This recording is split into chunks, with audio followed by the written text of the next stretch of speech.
Through the Looking-Glass by Lewis Carroll. Chapter 8. It's My Own Invention. After a while the noise seemed gradually to die away, till all was dead silence, and Alice lifted up her head in some alarm.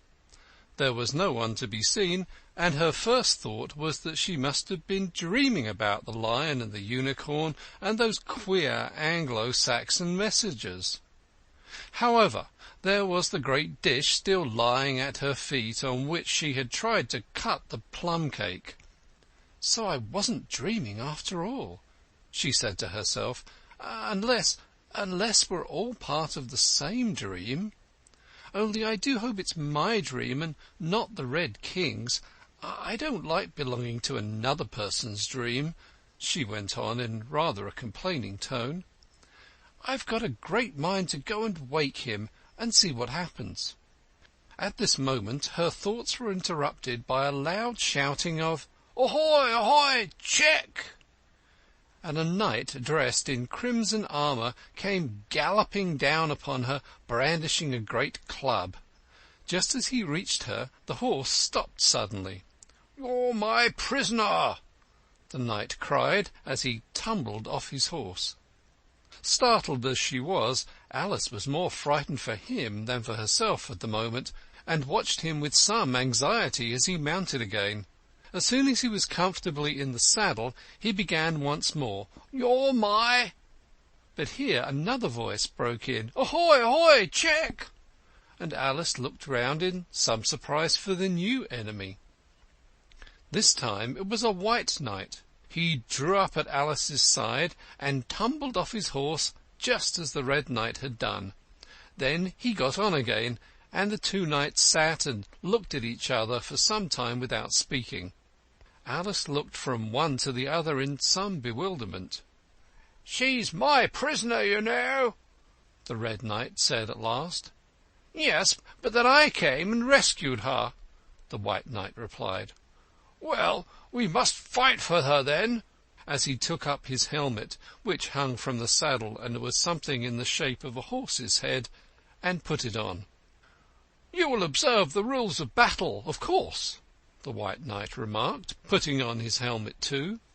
"I always do," said the Red Knight, and they began banging away at each other with such fury that Alice got behind a tree to be out of the way of the blows. "I wonder now what the rules of battle are," she said to herself as she watched the fight, timidly peeping from her hiding-place. "One rule seems to be that if one knight hits the other, he knocks him off his horse, and if he misses, he tumbles off himself. And another rule seems to be that they hold their clubs with their arms as if they were Punch and Judy. What a noise they make when they tumble! Just like a whole set of fire-irons falling into the fender. And how quiet the horses are! They let them get on and off just as they were tables." Another rule of battle that Alice had noticed seemed to be that they always fell on their heads, and the battle ended with their both falling off in this way, side by side. When they got up again they shook hands, and then the Red Knight mounted and galloped off. "It was a glorious victory, wasn't it?" said the White Knight as he came up panting. I don't know," Alice said doubtfully. I don't want to be anybody's prisoner. I want to be a queen." "So you will when you've crossed the next brook," said the White Knight. "I'll see you safe to the end of the wood, and then I must go back, you know. That's the end of my move." "Thank you very much," said Alice. "May I help you off with your helmet?" It was evidently more than he could manage by himself. However, she managed to shake him out of it at last. "Now one can breathe more easily," said the knight, putting back his shaggy hair with both hands, and turning his gentle face and large mild eyes to Alice. She thought she had never seen such a strange-looking soldier in all her life. He was dressed in tin armour, which seemed to fit him very badly, and he had a queer-shaped little deal box that fastened across his shoulder upside down, with the lid hanging open. Alice looked at it with great curiosity. "I see you're admiring my little box," the knight said in a friendly tone. "It's my own invention to keep clothes and sandwiches in. You see, I carry it upside down so that the rain can't get in." "But the things can get out," Alice gently remarked. "Do you know the lid's open?" "I didn't know it," the knight said, in a shade of vexation passing over his face. "Then all the things must have fallen out, and the box is no use without them." He unfastened it as he spoke, and was just going to throw it into the bushes when a sudden thought seemed to strike him, and he hung it carefully on a tree. "Can you guess why I did that?" he said to Alice. Alice shook her head. "In hopes some bees may make a nest in it. Then I should get the honey." "But you've got a beehive, or something like one, fastened to the saddle," said Alice. "Yes, it's a very good beehive," the knight said in a discontented tone. "One of the best kind, but not a single bee has come near it yet. And the other thing is a mouse-trap. I suppose the mice keep the bees out, or the bees keep the mice out. I don't know which." "I was wondering what the mouse-trap was for," said Alice. "It isn't very likely there would be any mice on the horse's back." "Not very likely, perhaps," said the knight. "But if they do come, I don't choose to have them running all about. You see," he went on after a pause, "it's as well to be provided for everything. That's the reason the horse has all those anklets round his feet." "But what are they for?" Alice asked in a tone of great curiosity. "To guard against the bites of sharks," the knight replied. "It's an invention of my own. And now, help me on. I'll go with you to the end of the wood. What's the dish for?" "It's meant for plum cake," said Alice. "We'd better take it with us," the knight said. "It'll come in handy if we find any plum cake. Help me get it into this bag." This took a very long time to manage, though Alice held the bag open very carefully, because the knight was so very awkward in putting in the dish. The first 2 or 3 times that he tried, he fell in himself instead. "It's rather a tight fit, you see," he said, as they got it in at last. "There are so many candlesticks in the bag." And he hung it to the saddle, which was already loaded with bunches of carrots and fire-irons and many other things. "I hope you've got your hair well fastened on," he continued as they set off. "Only in the usual way," Alice said, smiling. "That's hardly enough," he said anxiously. "You see, the wind is so very strong here. It's as strong as soup." "Have you invented a plan for keeping the hair from being blown off?" Alice inquired. "Not yet," said the knight, "but I've got a plan for keeping it from falling off." "I should like to hear it very much." "First you take an upright stick," said the knight. "Then you make your hair creep up it like a fruit tree. Now, the reason the hair falls off is because it hangs down. Things never fall upwards, you know. It's a plan of my own invention. You may try it if you like." It didn't sound a comfortable plan, Alice thought, and for a few minutes she walked on in silence, puzzling over the idea, and every now and then stopping to help the poor knight, who certainly was not a good rider. Whenever the horse stopped, which it did very often, he fell off in front, and whenever it went on again, which it generally did rather suddenly, he fell off behind. Otherwise he kept on pretty well, except that he had a habit of now and then falling off sideways, and as he generally did this on the side on which Alice was walking, she soon found that it was the best plan not to walk quite close to the horse. "I'm afraid you've not had much practice in riding," she ventured to say, as she was helping him up from his 5th tumble. The knight looked very much surprised and a little offended at the remark. "What makes you say that?" he asked, as he scrambled back into the saddle, keeping hold of Alice's hair with one hand to save himself from falling over on the other side. "Because people don't fall off quite so often when they've had much practice." "Oh, I've had plenty of practice," the knight said very gravely. "Plenty of practice." Alice could think of nothing better to say than "Indeed," but she said it as heartily as she could. They went on a little way in silence after this, the knight with his eyes shut, muttering to himself, and Alice watching anxiously for the next tumble. "The great art of riding," the knight suddenly began in a loud voice, waving his right arm as he spoke, "is to keep—" Here the sentence ended as suddenly as it had begun, as the knight fell heavily on the top of his head exactly in the path where Alice was walking. She was quite frightened this time, and said in an anxious tone as she picked him up, "I hope no bones are broken." "None to speak of," the knight said, as if he didn't mind breaking 2 or 3 of them. "The great art of riding, as I was saying, is to keep your balance properly. Like this, you know." He let go the bridle and stretched out both his arms to show Alice what he meant, and this time he fell flat on his back, right under the horse's feet. "Plenty of practice," he went on repeating all the time that Alice was getting him on his feet again. "Plenty of practice." "It's too ridiculous," cried Alice, losing all her patience this time. "You ought to have a wooden horse on wheels, that you ought." "Does that kind go smoothly?"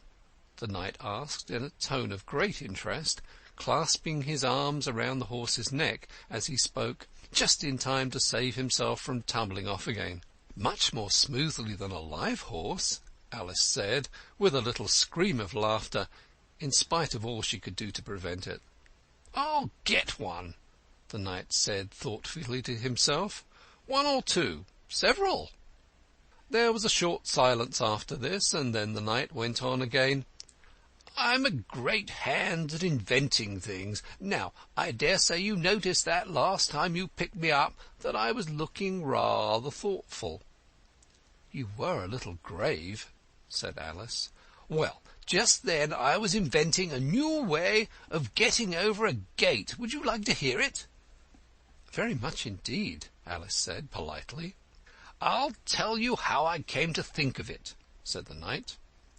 "You see, I said to myself, the only difficulty is with the feet. The head is high enough already. Now, first I put my head on the top of the gate. Then I stand on my head. Then the feet are high enough, you see. Then I'm over, you see." "Yes, I suppose you'd be over when that was done," Alice said thoughtfully. "But don't you think it would be rather hard?" "I haven't tried it yet," the knight said gravely, "so I can't tell for certain, but I'm afraid it would be a little hard." He looked so vexed at the idea that Alice changed the subject hastily. "What a curious helmet you've got," she said cheerfully. "Is that your invention too?" The knight looked down proudly at his helmet, which hung from the saddle. "Yes," he said, "but I've invented a better one than that, like a sugar loaf. When I used to wear it, if I fell off the horse, it always touched the ground directly, so I had a very little way to fall, d'ye see? But there was the danger of falling into it, to be sure. That happened to me once, and the worst of it was, before I could get out again, the other white knight came. He thought it was his own helmet." The knight looked so solemn about it that Alice did not dare to laugh.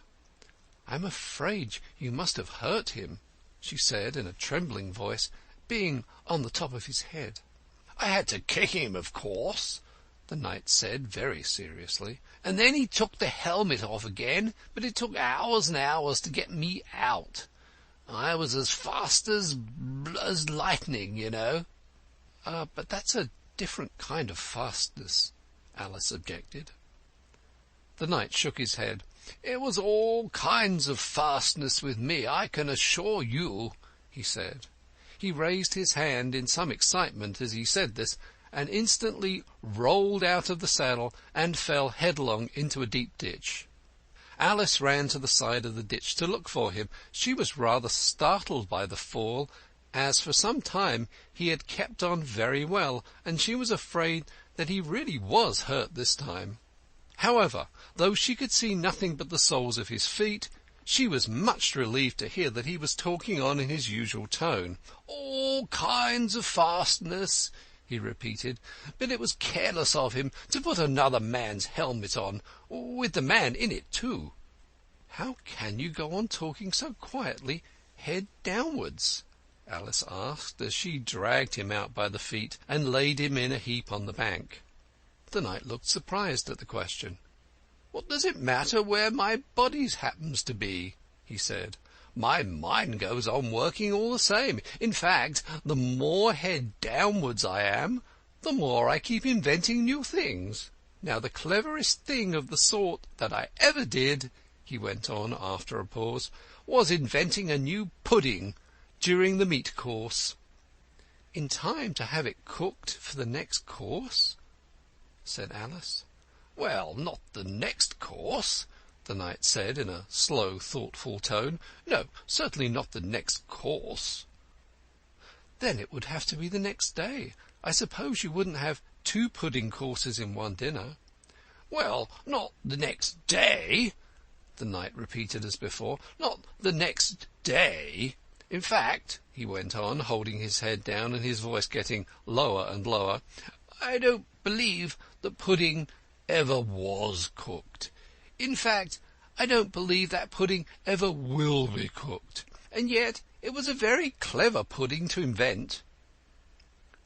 "What did you mean it to be made of?" Alice asked, hoping to cheer him up, for the poor knight seemed quite low-spirited about it. "It began with blotting paper," the knight answered with a groan. "That wouldn't be very nice, I'm afraid." "No, not very nice alone," he interrupted quite eagerly. "But you've no idea what a difference it makes mixing it with other things, such as gunpowder and sealing wax. And here I must leave you." They had just come to the end of the wood. Alice could only look puzzled. She was thinking of the pudding. "You are sad," the knight said in an anxious tone. "Let me sing you a song to comfort you." "Is it very long?" Alice asked, for she had heard a good deal of poetry that day. "It's long," said the knight, "but very, very beautiful. Everybody that hears me sing it either brings tears into their eyes, or else—" "Or else what?" said Alice, for the knight had made a sudden pause. "Or else it doesn't, you know. The name of the song is called Haddock's Eyes." "Oh, that's the name of the song, is it?" Alice said, trying to feel interested. "No, you don't understand," the knight said, looking a little vexed. "That's what the name is called. The name really is The Aged Man." "Then I ought to have said, that's what the song is called?" Alice corrected herself. "No, you oughtn't. That's quite another thing. The song is called Ways and Means, but that's only what it's called, you know." "Well, what is the song, then?" said Alice, who was by this time completely bewildered. "I was coming to that," the knight said. "The song really is A Sitting on a Gate, and the tune's my own invention." So saying, he stopped his horse and let the reins fall on his neck, then, slowly beating time with one hand, and with a faint smile lighting up his gentle foolish face, as if he enjoyed the music of his song, he began. Of all the strange things that Alice saw on her journey through the looking-glass, this was the one that she always remembered most clearly. Years afterwards she could bring the whole scene back again, as if it had been only yesterday, the mild blue eyes and kindly smile of the knight, the setting sun gleaming through his hair and shining on his armour in a blaze of light that quite dazzled her, the horse quietly moving about with the reins hanging loose on his neck, cropping the grass at her feet, and the black shadows of the forest behind. All this she took in like a picture as, with one hand shading her eyes, she leant against a tree, watching the strange pair and listening in a half-dream to the melancholy music of the song. "But the tune isn't his own invention," she said to herself. "It's 'I give thee all, I can no more.'" She stood and listened very attentively, but no tears came into her eyes. "I'll tell thee everything I can, there's little to relate. I saw an aged man a-sitting on the gate. 'Who are you, aged man?' I said, 'and how is it you live?' And his answer trickled through my head like water through a sieve. He said, 'I look for butterflies that sleep among the wheat. I make them into mutton pies and sell them in the street. I sell them unto men,' he said, 'who sail on stormy seas, and that's the way I get my bread, a trifle, if you please.' But I was thinking of the plan to dye one's whiskers green, and always use so large a fan that they could not be seen. So having no reply to give to what the old man said, I cried, 'Come, tell me how you live,' and thumped him on the head. His accents mild took up the tale. He said, 'I go my ways, and when I find a mountain rill, I set it in a blaze, and thence they make a stuff they call Rowland's Macassar oil.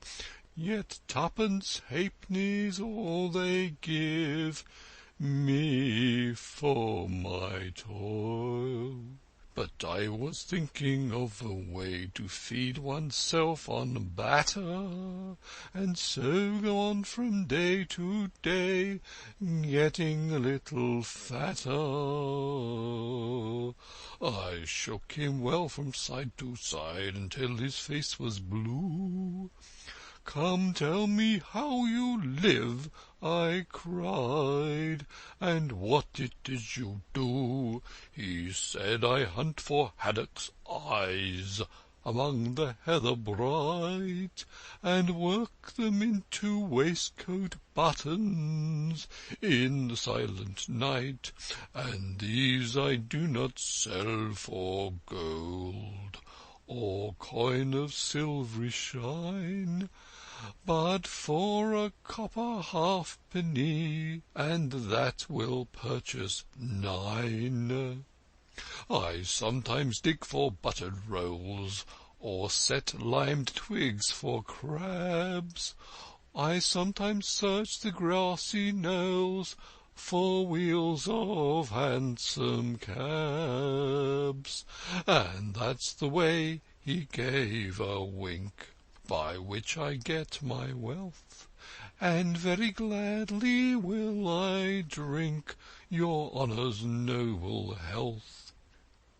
I heard him then, for I had just completed my design to keep the Menai Bridge from rust by boiling it in wine.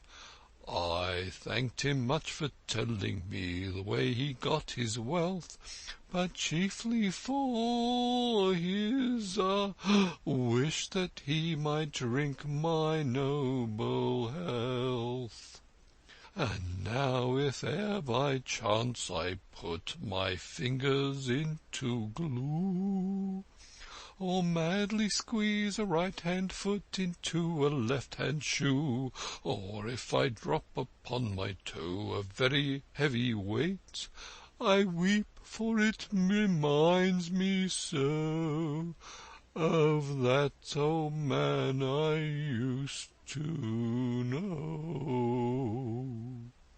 whose look was mild, whose speech was slow, whose hair was whiter than the snow, whose face was very like a crow, with eyes like cinders all aglow, who seemed distracted with his woe, who rocked his body to and fro, and muttered, mumbling and low, as if his mouth were full of dough, who snorted like a buffalo.